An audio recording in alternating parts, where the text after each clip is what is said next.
Assalamualaikum warahmatullahi wabarakatuh. Perkenalkan, nama saya Nanda Putri Merani dari kelas 03 SAKP 009. Pada kesempatan kali ini saya ingin mempresentasikan presentasi pertama saya dengan tema ekonomi digital jadi penopang perekonomian di tengah pandemi. Sejak tahun 2010, transformasi digital di Indonesia telah berkembang pesat.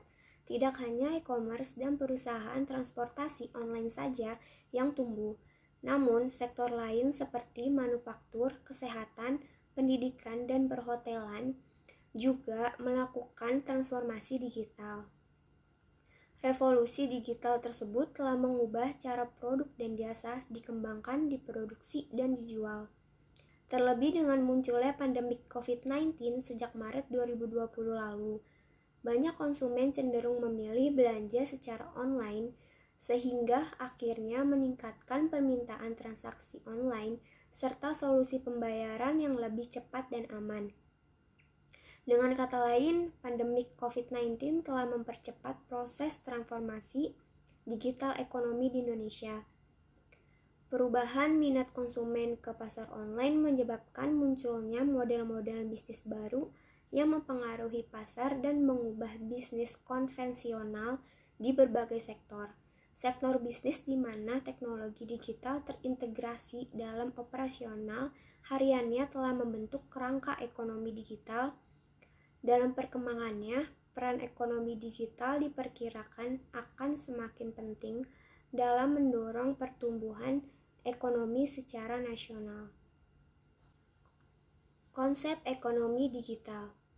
Istilah ekonomi digital pertama kali dikenal oleh Don Tapscott di tahun 1995 lewat bukunya yang berjudul The Digital Economy: Promise and Peril in the Age of Network Intelligence.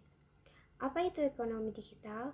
Ekonomi digital adalah kegiatan ekonomi yang didasarkan pada teknologi digital internet.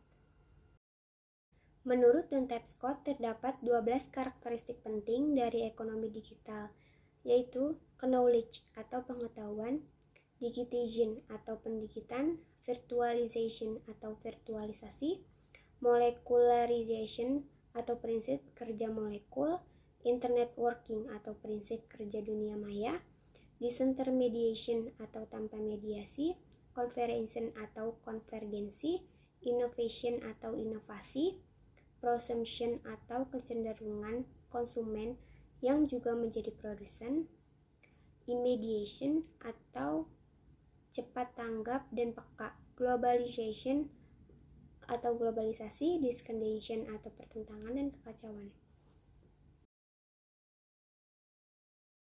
Konsep ekonomi menurut Zimmerman merupakan sebuah konsep yang sering digunakan untuk menjelaskan dampak global terhadap pesatnya perkembangan teknologi informasi dan komunikasi yang berdampak pada kondisi sosial ekonomi.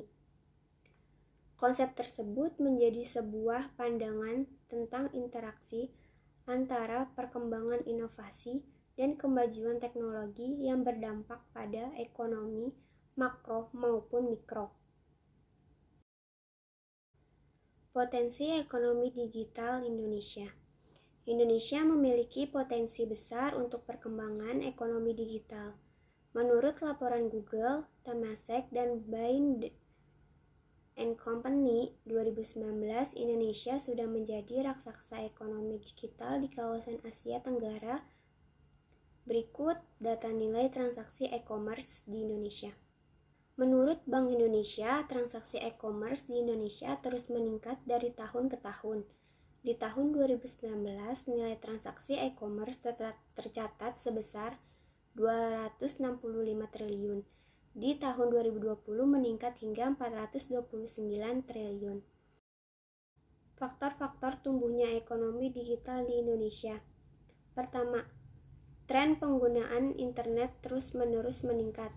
Berdasarkan data BPS, penggunaan internet mengalami peningkatan selama kurun waktu 2015 sampai 2019 yang ditunjukkan dari meningkatnya presentasi penduduk yang mengakses internet pada tahun 2019 sekitar 21,98% menjadi 47,69% pada tahun 2019. Pada tahun 2015, penduduk usia 15 ke atas yang pernah mengakses internet dalam 3 bulan terakhir sekitar 21,98% dan meningkat menjadi 43,51% pada tahun 2019. Lalu yang kedua, penjualan mobile device yang dipakai sebagai instrumen untuk ekonomi digital sudah mencapai 228 juta sehingga potensi penggunaannya juga semakin tinggi.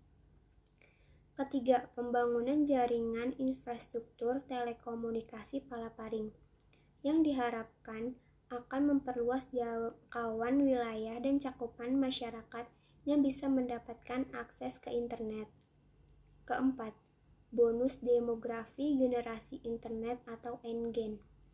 Generasi ini terdiri dari anak-anak muda berusia 15 sampai dengan 39 tahun. NGEN merupakan penggunaan internet sekaligus potensi pelaku ekonomi digital dengan populasi sebanyak 110 juta orang atau 45% dari total populasi sebanyak 250 juta penduduk. Dan terakhir, besara kelas megah. Besara kelas megah menengah yang akan menjadi kandidat konsumen e-commerce. Menurut catatan Kemenke, porsi penduduk kelas menengah dalam usia produktif terus mengalami tren meningkat. Tantangan pengembangan ekonomi digital di Indonesia. Pertama, masih kurang dan tidak meratanya infrastruktur ekonomi tulang punggung untuk mengembangkan digital ekonomi. Kedua, tantangan infrastruktur tidak hanya terbatas pada akses terhadap internet, melainkan juga kualitas dan stabilitas koneksi internet. Ketiga, literasi digital masyarakat terbatas. Dan terakhir, kuantitas dan kualitas sumber daya manusia TIK terbatas. Sekian dari saya, mohon maaf bila ada perkataan yang salah. Billahi taufik wal hidayah. Wassalamualaikum warahmatullahi wabarakatuh.